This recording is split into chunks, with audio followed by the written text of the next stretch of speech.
I just wanted to joke and say, what's in your wallet? But this is actually a very serious reminder that Mike and I almost got scammed, and I do want to tell you another story. So please listen just for a few minutes, and maybe these reminders will help you also. So the other day I was getting ready to film a podcast, and my adrenaline was really high, and I was like 3 minutes away from the time when the video was supposed to start for the interview.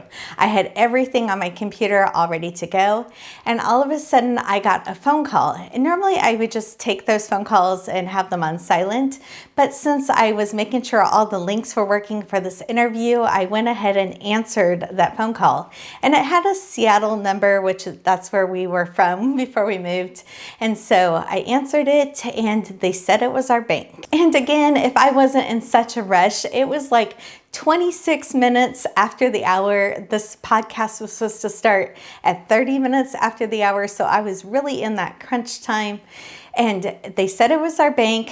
The number kind of looked familiar to me, and so I was letting him talk for a minute as I was also pulling up my bank account. So he was saying that my bank account was trying to be used for fraud in Florida. We're in Washington, that they were at a grocery store, which was kind of funny because I talk about grocery stores all of the time.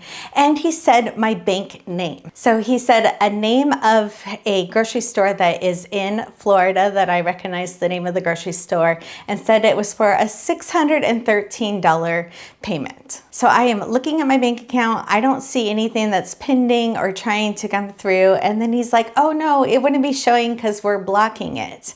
And I'm like, no, it's not showing here, and he's trying to go back and forth and kind of confuse me with information. And since we have multiple accounts, I was also trying to confirm what account number he was talking about. Now, our bank does normally text us if they think that there is something going through, and occasionally we will get phone calls from them. So it wasn't too out of line that something was happening. I do have an online business, and so transactions are happening all across the world. So sometimes they are calling me to confirm that a charge was correct. So I was confirming with him what the last 4 digits of my account was.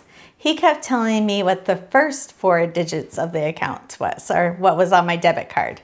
I don't know how he was able to know what credit union we were working through, but all debit card accounts, if they're MasterCard, they have the same 4 digits, and all Visa cards have the same first 4 digits. So if you ever have somebody on the call that's trying to only give you 4 numbers out of your account and it's the first 4 digits, they're just generic. So when he couldn't tell me what the last 4 digits were, I knew instantly that this was a spammer. And now we're getting to, it was 29 minutes after the hour, and I was supposed to be on this podcast exactly at 12:30. So I just told him I wasn't sure about this. I thought he was a spammer, and I would go and call my bank.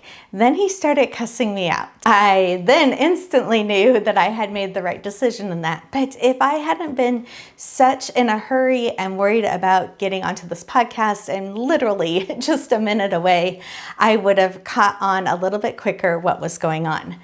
But right after he called me, he called Mike, and I could hear him on the phone downstairs, and he was doing the same thing to Mike.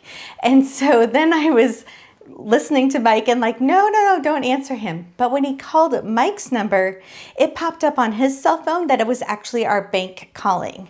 So again, our bank does occasionally call us to make sure something isn't fraudulent, but they always have us verify our information when we're doing that, and they're giving us information that we're verifying. And normally, whenever they do call, we tell them we're not answering any questions and we will call them back, which is the safest thing. So just know they can copy a number and make it look like your bank. They can figure out what your bank is that you're using, and those 4 first digits on your debit card are generic. And the other reminder I wanted to tell you was exactly that same night, one of our family members was saying something about their Costco card and how it got copied. And so he thought their Costco card got copied because he didn't put it back in his wallet. He had put it into a coat pocket and people can go by and scan it. So in his wallet, it was safe. But in my wallet, instead of putting my driver's license on the back, I always put my Costco card backwards here. And that way I can just scan it when I walk in, and I don't have to take it out of my wallet. So I make it so I move it a little bit over to the side and the scanner can get it, but that way I don't lose it in my pockets or throw it in my purse while I'm at Costco. So I know that's not our normal grocery content that we're normally talking about, but I am always talking about being financially safe. If you're new here, welcome. My name is Amy and this is the Cross Legacy, where I'm normally talking about groceries and how I'm able to stick in our grocery budget and do a lot of fun things with our family because of it.